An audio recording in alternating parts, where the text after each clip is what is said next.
بسم اللہ الرحمن الرحیم اللہم صلی علی محمد وعلی آل محمد وبارک وسلم وصلو علیہ۔ محترم ناظرین و سامعین، السلام علیکم ورحمۃ اللہ وبرکاتہ۔ اللہ تعالیٰ کی ذات سے امید ہے تمام احباب عافیت سے ہوں گے۔ ہماری دعا ہے اللہ تعالیٰ سب کو اپنے حفظ و امان میں رکھے اور اللہ تعالیٰ دنیا اور آخرت کی خوشیاں نصیب فرمائے۔ محترم سامعین و ناظرین، آج کا موضوع ہمارا بندش کے حوالے سے ہے کہ بندش کیا ہوتی ہے، بندش سے مراد کیا ہے، بندش کیوں لگتی ہے۔ تو اس چیز کو پہلے ذرا اچھی طرح سے سمجھ لیں کہ بندش کہتے کسے ہیں۔ بندش سے مراد کسی چیز یا کام کو باندھ دینا، روک دینا۔ مثلا اگر نکاح پر بندش ہو تو نکاح نہیں ہوتے، اولاد پر ہو تو اولاد نہیں ہوتی، کاروبار پر ہو تو کاروبار نہیں چلتا۔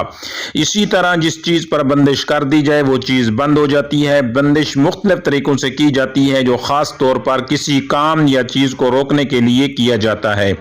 اس میں روحانی مخلوقات مسلط کی جاتی ہے جو دماغ پر اثر کرتی ہے۔ گاہک کو یا تو دکاندار نظر نہیں آتا یا اس سے بدظن ہو جاتا ہے، وہ دوسروں سے سستا سامان بیچ رہا ہو۔ اس طرح نکاح پر ہو یا تو مریض کا دل نہیں چاہتا نکاح ہو، دل تنگ ہوتا ہے، یا یہ لوگ پسند کر جاتے ہیں اور پھر جواب نہیں دیتے، بدظن ہو جاتے ہیں۔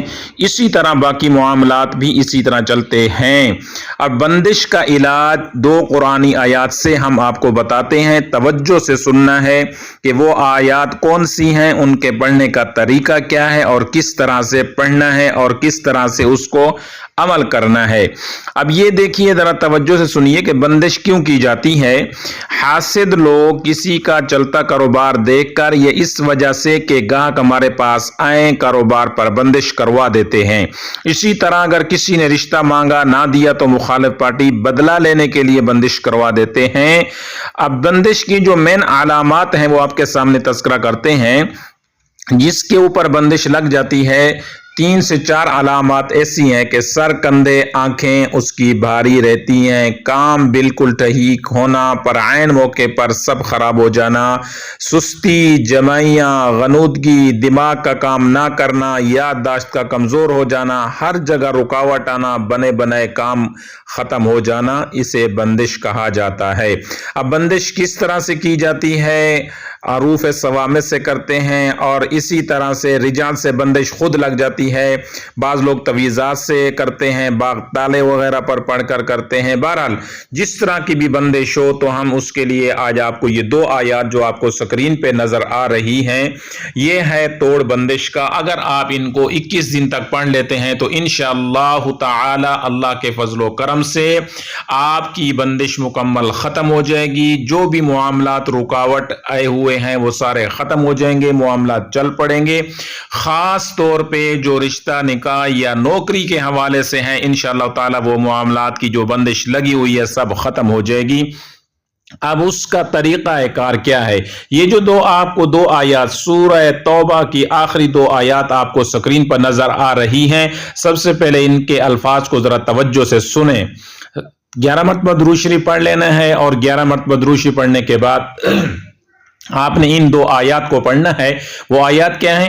لَقَدْ جَاءَكُمْ رَسُولٌ مِّنْ أَنفُسِكُمْ عَزِيزٌ عَلَيْهِ مَا عَنِتُّمْ حَرِيصٌ عَلَيْكُمْ بِالْمُؤْمِنِينَ رَءُوفٌ رَحِيمٌ فَإِن تَوَلَّوْا فَقُلْ حَسْبِيَ اللَّهُ لَا إِلَهَ إِلَّا هُوَ عَلَيْهِ تَوَكَّلْتُ وَهُوَ رَبُّ الْعَرْشِ الْعَظِيمِ۔ یہ 2 آیات سورہ توبہ کی آخری 2 آیات ہیں۔ ان کو 21 دن روزانہ فجر کی نماز کے بعد 21 مرتبہ پڑھنا ہے، لازمی پڑھنا ہے، اس کو نہیں چھوڑنا۔ 21 دن بعد شرط سے کہتا ہوں انشاءاللہ تعالی جس قسم کی بھی بندش ہوگی ختم ہو جائے گی۔ شرط یہ کہ 21 دن میں کوئی ایک ناغہ بھی نہ ہو۔ فجر کی نماز پڑھنے کے بعد جائے نماز پہ بیٹھ کے اس عمل کو پڑھیں۔ انشاءاللہ 7 دن کے اندر اندر آپ کو اس کے اثرات نظر آئیں گے، اس کے فوائد نظر آئیں گے اور معاملات انشاءاللہ درست ہو جائیں گے، بندش کا مکمل خاتمہ ہو جائے گا۔